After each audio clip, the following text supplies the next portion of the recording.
vous invite à prier le Seigneur avant de nous mettre à l'écoute de sa parole. Prions à nouveau. Notre Père, notre Dieu, nous voulons te remercier parce que tu nous aimes d'un amour éternel. Merci parce que ton amour n'a pas de fin. Seigneur, rien ne pourra nous séparer de ton amour. Merci parce que cela nous apporte de la sécurité dans ce monde qui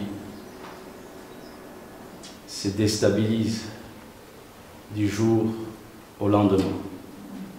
Seigneur, nous avons besoin de toi et ta parole est une nourriture pour nos âmes. Ta parole est ce dont nous avons besoin pour être encouragés, pour être enseignés, pour être fortifiés, pour être instruits dans la vérité. Seigneur, parle-nous et fais-nous du bien. Au nom de Jésus. Amen.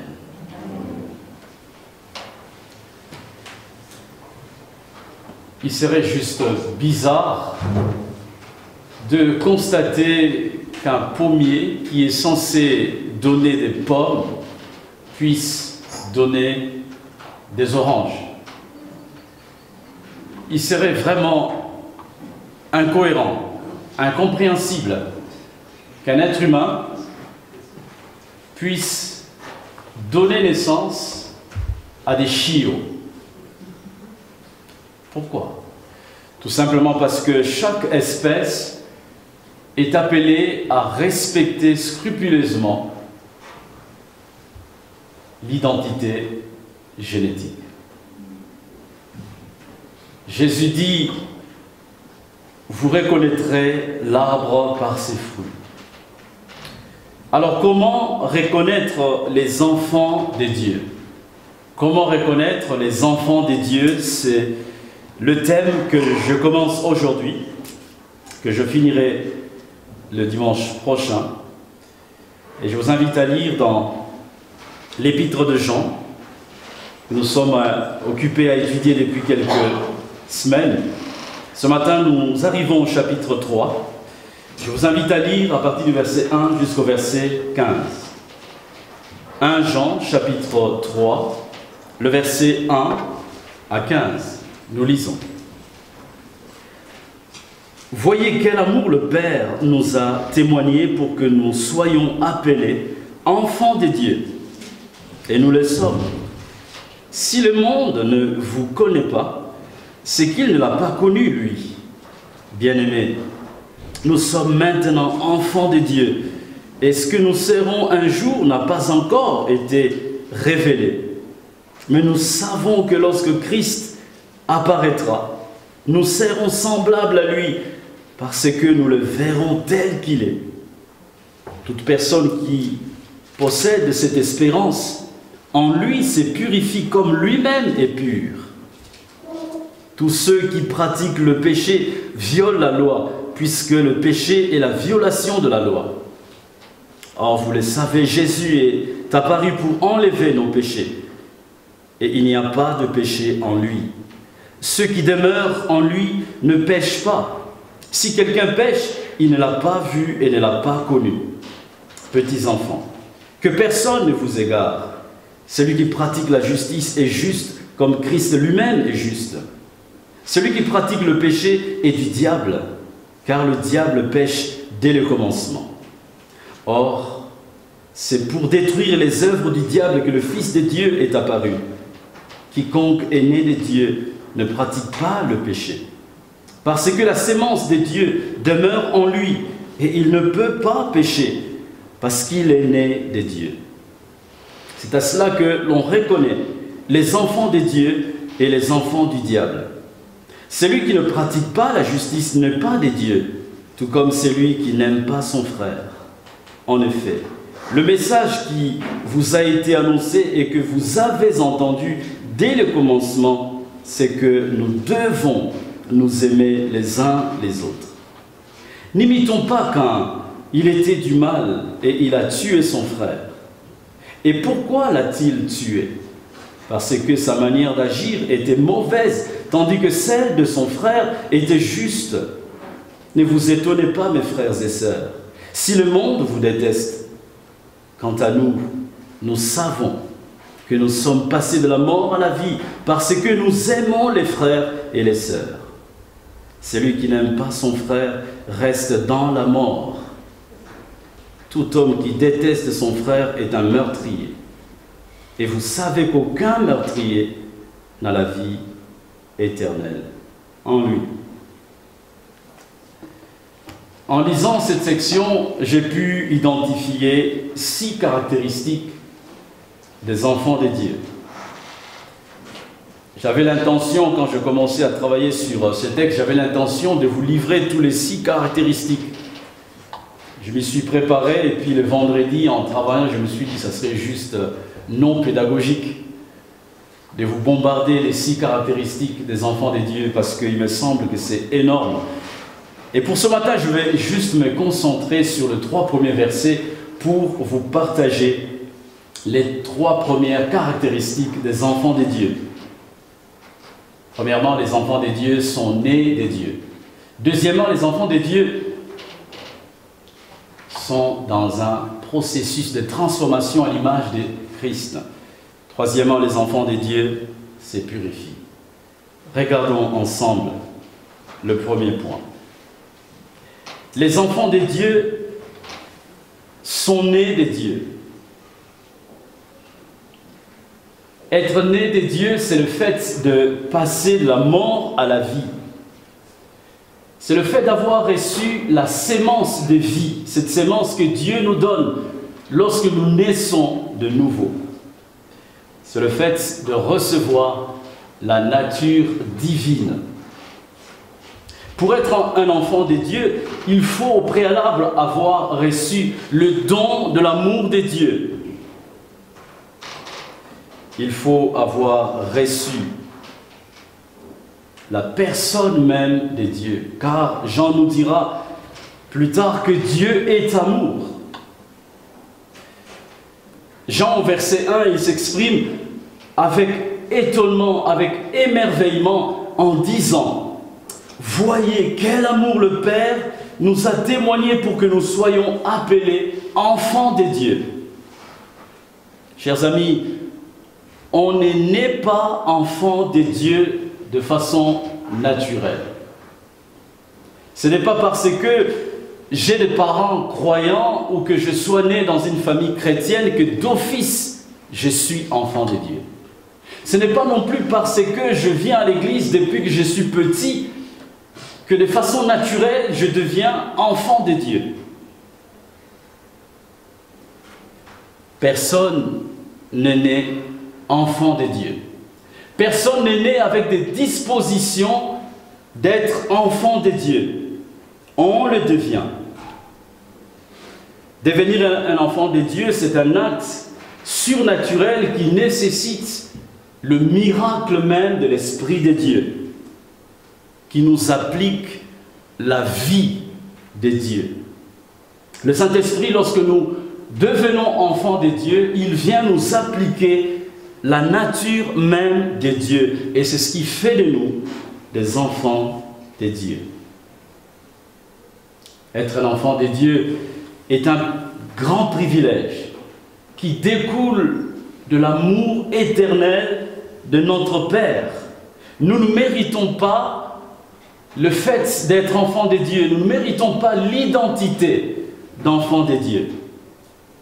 L'apôtre Jean souligne dans ce premier verset que être un enfant de Dieu, c'est un témoignage. En disant un témoignage, il veut parler du don de l'amour que Dieu a déversé dans nos cœurs par l'Esprit lorsque nous naissons de nouveau. Vous voyez, quel amour le Père nous a témoigné pour que nous soyons appelés enfants de Dieu. Au verset 29 du chapitre 2, que nous avons vu la semaine dernière, Jean venait de parler du fait d'être né de Dieu. Celui qui est né de Dieu, il pratique la justice. Et il continue au chapitre 3, le verset 1, en disant: voyez quel amour le Père nous a témoigné pour que nous soyons appelés enfants de Dieu. Est-ce que vous réalisez ces paroles? Quel amour le Père nous a témoigné pour que nous soyons appelés enfants de Dieu. Quel privilège d'être appelés enfants de Dieu. Dieu nous fait don de son amour. Dieu nous fait don de sa personne, de sa nature, lorsque nous devenons enfants de Dieu. Être un enfant de Dieu, c'est quelque chose d'extraordinaire. C'est quelque chose d'étonnant. C'est quelque chose qui surpasse notre raison, notre entendement. C'est la raison pour laquelle le monde qui nous entoure ne nous reconnaît pas comme étant enfants de Dieu.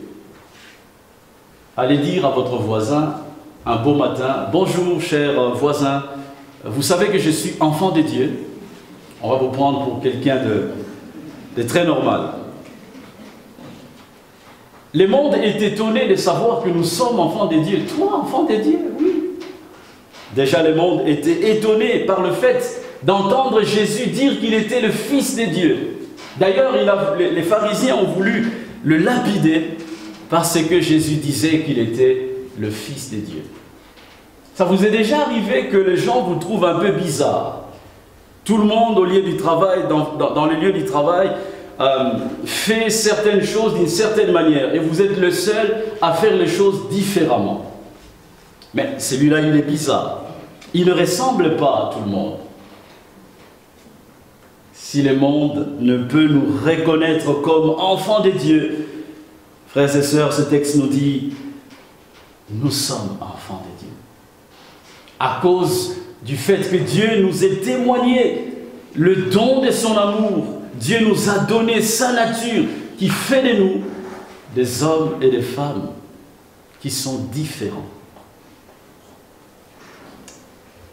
Ce verset nous encourage, n'est-ce pas, à nous sentir vraiment aimés de la part du Père.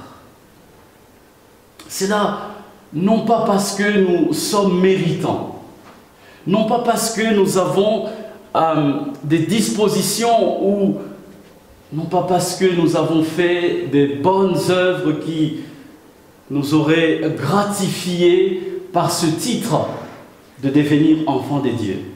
C'est tout simplement un acte qui découle de l'amour éternel du Père. Dieu nous aime et à cause de son amour, il fait de nous, il nous appelle ses enfants, il nous adopte dans sa propre famille. Chers amis, que tu sois homme ou femme, méprisé, que tu sois petit ou grand, blanc ou noir, chômeur ou travailleur, malade ou en bonne santé, peu importe. Ce que Jean veut nous dire ici, c'est quelque chose d'extraordinaire. Tu es enfant de Dieu. Si et seulement si tu as accepté Jésus et cru en son nom. Comme Jean le dit d'ailleurs dans son évangile, dans l'évangile de Jean chapitre 1, le verset 12. À tous ceux qui l'ont reçu, à ceux qui croient en son nom, elle les a donné le pouvoir de devenir enfants de Dieu. Elle, dans le contexte, c'est la parole éternelle, Jésus. C'est la lumière qui est venue dans les ténèbres. Ce texte nous montre qu'on devient enfant de Dieu. Il faut que Jésus nous ait donné le pouvoir de devenir enfant de Dieu. Ce n'est pas quelque chose de naturel. C'est quelque chose de surnaturel. C'est le miracle même de l'Esprit. Être un enfant de Dieu, certes, c'est un titre, c'est notre identité. C'est également une réalité que nous pouvons vivre dès aujourd'hui et que nous vivrons dans l'éternité. Ce n'est pas juste une hypothèse ou une supposition. Jean nous donne une certitude en disant que nous sommes enfants de Dieu. Nous le sommes déjà aujourd'hui. Et nous vivrons mieux cette réalité dans l'éternité. Les enfants de Dieu sont dans un processus de transformation à l'image de Christ. C'est mon deuxième point, le verset 2. Les enfants de Dieu sont d'ores et déjà reconnus comme tels à partir du moment où ils acceptent Jésus, ils reçoivent, ils croient dans le sacrifice de Jésus-Christ. Dieu les déclare, Dieu les adopte dans sa famille en tant qu'enfants de Dieu. Si vous croyez que Jésus est le Fils de Dieu, si vous croyez que Jésus est mort pour vos péchés, si vous croyez que Jésus est ressuscité pour votre justification, sachez que vous êtes sauvés et que vous êtes considérés par Dieu, le Créateur du ciel et de la terre. Vous êtes son enfant. Quelle grâce! Les enfants de Dieu, selon ce verset 2, ne ressemblent pas encore parfaitement à Jésus-Christ, leur grand frère aîné, leur modèle parfait.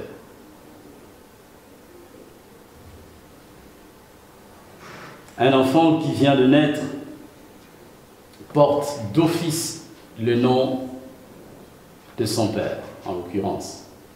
Que cet enfant ne ressemble ou pas à son père, que cet enfant ne ressemble ou pas encore à son père. Ce qui est certain, c'est qu'un enfant, lorsqu'il vient de naître, il porte le nom de son père. Nous sommes enfants de Dieu et nous sommes dans un processus de transformation à l'image de Jésus. C'est lui en qui nous croyons, le Fils éternel du Père, le Fils bien-aimé de notre Dieu, notre grand frère, celui qui est venu nous représenter, qui nous représente auprès du Père, qui a pris sur lui notre péché, qui a porté notre humanité pécheresse et qui est mort à la croix et qui est venu aussi nous montrer comment vivre de façon qui honore le Père. Aujourd'hui, nous sommes enfants de Dieu, mais nous ne sommes pas encore en train d'être comme Jésus, de façon parfaite. Un jour vient où nous serons parfaitement comme Jésus.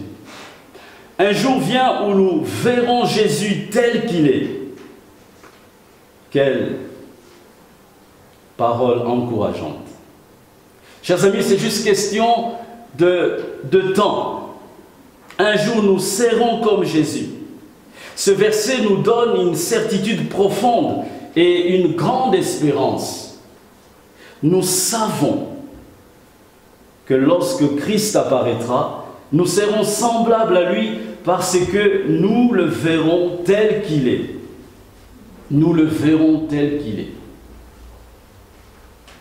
Il y a certaines personnes qui se moquent de croyants en disant « Mais vous croyez en quelqu'un que vous n'avez jamais vu ». C'est un peu bête. C'est utopique. Les disciples, pendant les 3 années du ministère de Jésus, ils l'ont côtoyé, ils l'ont vu. Mais vous et moi, nous croyons à quelqu'un en qui nous n'avons jamais vu physiquement. Ce texte nous donne une assurance en disant qu'un jour nous verrons Jésus tel qu'il est. Nous le verrons dans son corps glorifié. Nous le verrons en chair et en os. Et non seulement nous le verrons, nous serons aussi semblables à lui. Dès le jour où nous verrons Christ, Dieu va nous transformer littéralement à l'image et à la ressemblance de Jésus. Si Jésus revient juste après ces cultes, vous et moi, nous devenons comme Jésus, dans notre corps et aussi dans notre caractère. Quelqu'un m'a dit un jour, je n'arrive pas à changer vite. Depuis que je suis chrétien, j'ai l'impression que je n'avance pas si vite que ça. Ma vie ne change pas aussi vite que ça. Est-ce que ça vaut la peine de continuer à prier, à lire ma Bible, alors que je suis censé devenir comme Jésus, mais j'ai l'impression que je ne ressemble pas encore à Jésus. Et je suis découragé. Je lui ai répondu, oui, tu as besoin de continuer à lire ta Bible et à prier. Un jour, chers amis, nous serons comme Jésus. Cela nous donne une assurance et c'est un encouragement puissant. En tant que croyant, j'ai encore du mal à ressembler à Jésus, dans ma façon d'aimer mon prochain, dans ma façon de parler, dans ma façon de penser, dans ma façon d'agir. Est-ce que je devrais être découragé? À la lumière de ce texte, non. Je dois être encouragé, n'est-ce pas? En tant que croyant, j'ai constamment des défauts. Je réalise dans ma vie mes défauts, dans mon caractère. Est-ce que je devrais me laisser abattre selon ce texte? Non. En tant que croyant, j'ai du mal à apprécier mon corps. Je trouve que je ne suis pas aussi beau, belle, élégant que je devrais l'être. J'acquis certaines faiblesses dans mon corps, dans ma santé. Est-ce que je devrais me mépriser?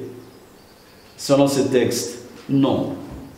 Ce texte nous encourage, chers amis, à espérer qu'un jour, nous serons comme Jésus.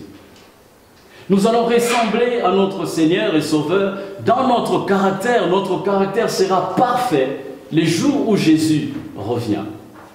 Notre corps, dans ses faiblesses, pourra retrouver la glorification. Nous allons avoir un corps glorifié où il n'y aura plus jamais de faiblesse, de carences. Nous serons comme Christ. N'est-ce pas encourageant? Un jour, nous verrons Jésus et nous serons semblables à lui dans un corps parfait et glorieux. Mais pour l'instant, nous sommes dans un processus de transformation. Dieu s'occupe à nous transformer par son esprit, par sa parole, jour après jour, dans nos pensées, dans nos paroles, dans notre caractère, dans notre façon d'être et de faire. Dieu s'occupe de cela. Il n'est pas un Père irresponsable. Il nous a donné sa nature et sa nature en nous continue à prendre un peu plus de place jour après jour. Parce que son esprit qui nous habite continue à faire son œuvre. Athanase nous l'a bien exprimé ce matin dans ce texte de Paul aux Éphésiens. L'Esprit de Dieu œuvre en nous pour nous transformer jour après jour à l'image et à la ressemblance de Jésus. Alors que Jésus n'est pas encore revenu, alors que nous pouvons constater des faiblesses, des défauts dans notre caractère, chers amis, soyons encouragés par ces versets à persévérer. Ne cherchons pas à changer quelqu'un à cause de son mauvais caractère. Laissons Dieu faire son œuvre dans chacun d'entre nous. Évitons de dire que voilà, ça fait si longtemps qu'il est croyant, mais comment ça se fait qu'il ne change pas aussi vite? Ce n'est pas notre affaire. La transformation, c'est l'œuvre de Dieu. Ce qui est certain, c'est qu'un jour, nous allons ressembler à Jésus. Mais pour l'instant, Dieu travaille. Quelquefois, nous ne voyons pas des fruits de notre transformation. Mais cela ne veut pas dire que Dieu ne œuvre pas en nous. Laissons Dieu faire son œuvre de transformation en chacun d'entre nous, selon son plan et selon son temps. Notre transformation, chers frères et sœurs, est un processus progressif. Ce n'est pas un acte de magie. Dieu ne travaille pas comme un magicien. Aujourd'hui, tu es né de nouveau, ça y est, tout devient parfait. Ton caractère est parfait, ta façon de penser est parfaite, ta façon de faire est parfaite, ta façon de servir est parfaite. Non. Dieu travaille en tant qu'un bon pédagogue, un bon père. Il est patient dans sa manière de nous transformer. Il travaille patiemment, mais efficace. Il œuvre dans nos vies jour après jour et il fait toutes choses belles en son temps. Il n'est pas pressé. Ce n'est pas comme un micro-ondes, on a envie de manger un repas tout de suite, on le sort de son tupperware, on le met et puis 2 minutes ça chauffe et on le mange. Non, Dieu ne travaille pas comme ça. Dieu travaille petit à petit, pas à pas. Il nous transforme. Il le fait par sa parole. Plus nous nous exposons à la lecture de sa parole, à l'écoute de sa parole, plus le Seigneur œuvre.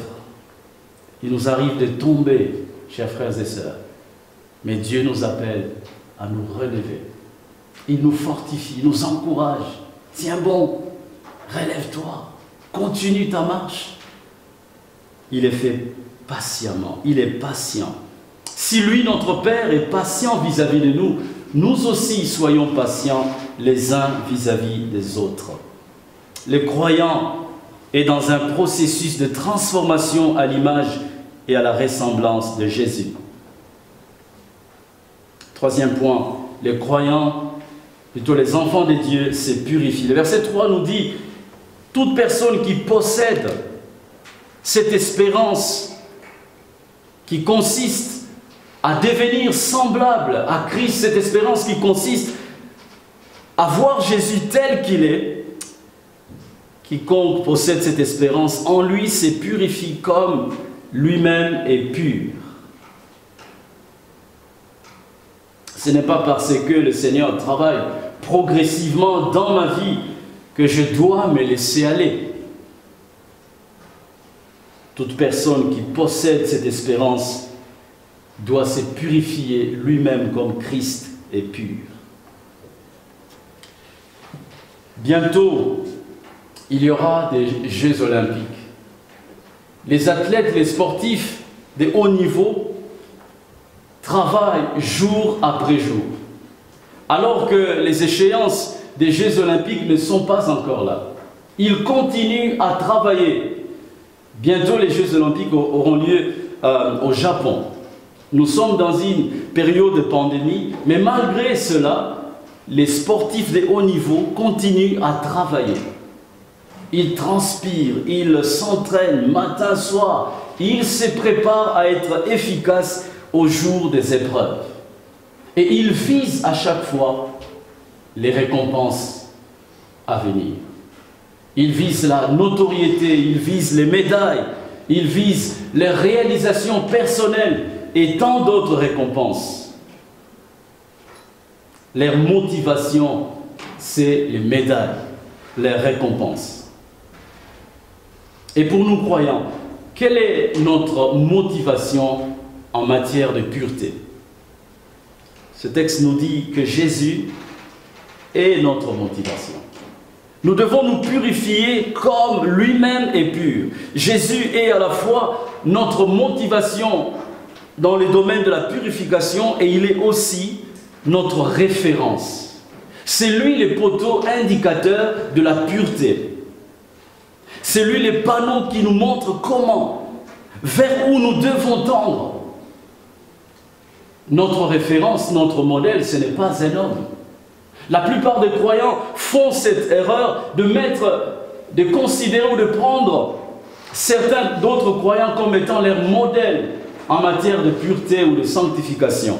Le jour où ces croyants tombent, ils se disent, tiens, ça ne vaut plus la peine que je continue à me sanctifier ou à me purifier, parce que si un tel peut tomber, à combien plus forte raison moi? Jésus est notre modèle et il est notre poteau indicateur en matière de pureté. Il est de nature pure, sainte. Tel il est, tel nous sommes invités à être, à devenir. Se purifier signifie être propre dans toute sa conduite. C'est chercher à devenir de plus en plus bon moralement. C'est se débarrasser de ce qui est mauvais ou impur. Par exemple, l'idolâtrie, le vol, la débauche, le mensonge, etc. Comme il est pur, nous devons nous purifier tous les jours jusqu'à son retour. Si la pureté est pour Christ un état, une nature déjà faite, accomplie, pour nous qui sommes croyants, la pureté est un processus progressif. Certes, nous sommes déjà purs par l'œuvre de Jésus à la croix. Dieu nous considère comme étant purs. Ça, c'est aux yeux de la loi parfaite de Dieu. Mais dans notre relation, dans notre existentiel, dans notre vie de tous les jours, dans notre sanctification, comme on appelle la sanctification positionnelle et progressive, nous sommes déjà saints de façon positionnelle, c'est notre position, c'est notre statut. Nous sommes purs devant Dieu, ça c'est notre statut. Mais il y a aussi la sanctification progressive. C'est ce dont Jean est en train de nous parler. Comme Jésus est pur, nous devrions être purs. Nous devons progresser dans notre pureté. L'enfant de Dieu fait de pureté du cœur ou de la sanctification une quête au quotidien. En attendant le retour de Jésus, chers frères et sœurs, travaillons à notre pureté, au niveau de nos pensées, au niveau de nos paroles, au niveau de nos actes. Veillons à ce que nous regardons, que ce soit au niveau de la télévision, sur Internet, avec des tablettes, des smartphones. Prenons garde à ce que nous regardons. Ne nous laissons pas aller. Nous devons progresser en matière de pureté morale, en matière de pureté sexuelle, jusqu'au retour du Seigneur Jésus. Et je pense que pour que nous puissions progresser dans ces domaines de pureté, nous avons besoin de mettre des garde-fous.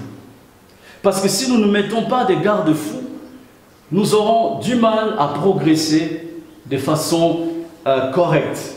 Des garde-fous, ce sont des personnes, des frères et sœurs qui sont matures dans la foi, qui peuvent nous aider dans notre progrès dans la pureté. Avez-vous des garde-fous en matière de pureté morale ou sexuelle? Nous avons besoin de personnes qui soient mûres dans la foi, qui peuvent nous encourager. Des personnes à qui nous devons rendre des comptes par rapport à notre pureté morale, notre pureté sexuelle. En lisant un livre écrit par Kent Hughes, « Homme de Dieu, exerce-toi à la piété », j'ai été encouragé de demander l'aide d'un frère auprès de qui je rends compte par rapport à ma pureté morale et sexuelle. Je me sens tellement faible que j'éprouve le besoin d'avoir quelqu'un avec qui discuter de ma pureté morale et de ma pureté sexuelle. J'ai prêté le serment vis-à-vis de ce frère d'être honnête vis-à-vis de lui. Je peux le tromper, mais je ne tromperai pas Dieu. Ça nous permet, frères et sœurs, de nous protéger. Ce sont des garde-fous. Les choses vont tellement vite qu'un jour, on peut se retrouver dans une situation inconfortable. Et le fait d'avoir quelqu'un à qui nous pouvons parler, nous confier, confesser nos faiblesses et nos luttes, quelqu'un qui peut prier pour nous et avec nous, ça fait du bien. Quelqu'un qui, quelquefois, peut nous corriger aussi. Nous dire, mais tiens, là, tu es allé très très loin. Nous en avons besoin. Je vous encourage, chers amis, à procéder à ces genres de garde-fous.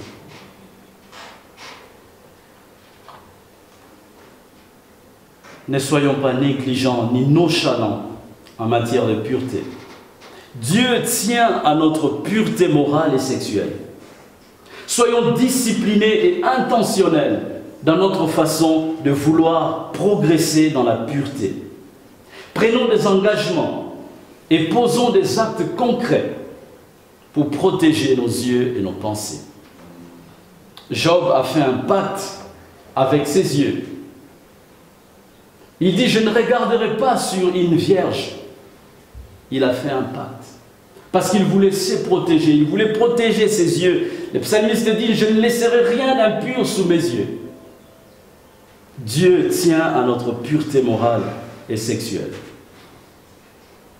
Prenons l'engagement de ne pas regarder certaines images, de ne pas regarder certains films, de ne pas regarder certaines publicités obscènes qui viendraient souiller notre pensée. Dieu veut que nous soyons purs. Quiconque possède cette espérance en lui se purifie comme lui-même est pur. Prenons l'engagement de nous habiller d'une manière pure pour ne pas être une occasion de chute pour quelqu'un. Chers amis, soyons tous motivés à être purs dans toute notre conduite. Paul demande à Timothée d'être un modèle pour les croyants par ses paroles, sa conduite, son amour, sa foi, sa pureté. Et j'aimerais terminer par ces textes dans 2 Corinthiens. 2 Corinthiens chapitre 7, le verset 1.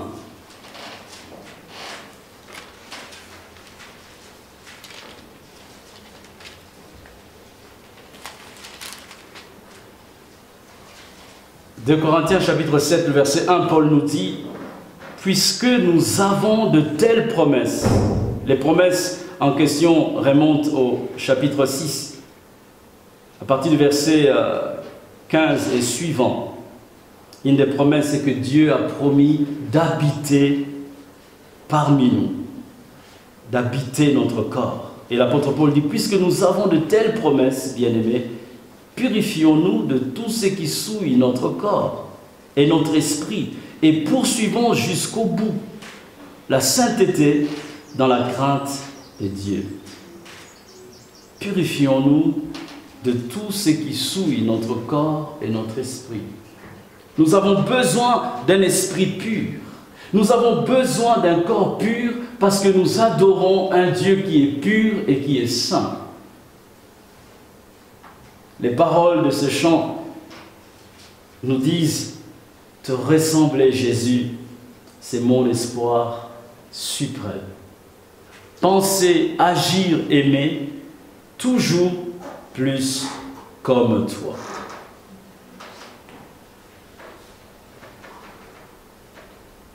Prions ensemble.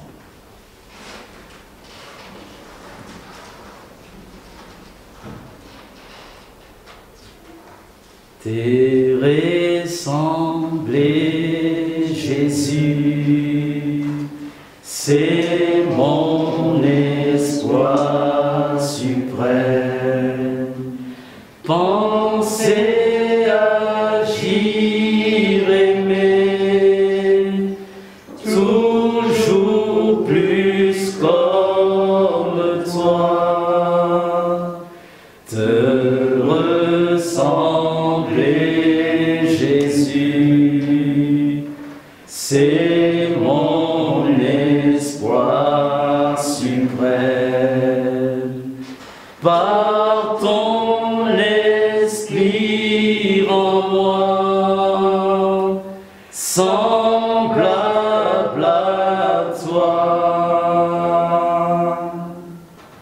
Telle est notre prière, Seigneur, ce matin. Nous voulons ressembler à Jésus. Nous voulons penser comme lui. Nous voulons parler comme lui. Nous voulons agir comme lui. Seigneur, en même temps, nous réalisons que sans toi, nous ne pouvons rien. C'est pourquoi nous avons besoin de ton esprit. Nous avons besoin de l'aide de ton esprit. Que ton esprit vienne nous aider, Seigneur.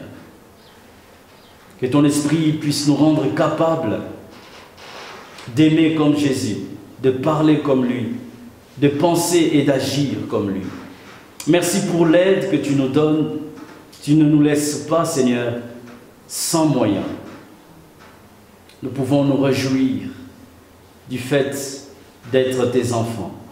Merci pour l'expression de ton amour à notre égard. Seigneur, merci parce que un jour nous verrons Jésus. Un jour nous serons comme lui. Je prie, Seigneur, pour nous qui sommes là ce matin, qui constatons encore des faiblesses, de lacunes dans notre caractère.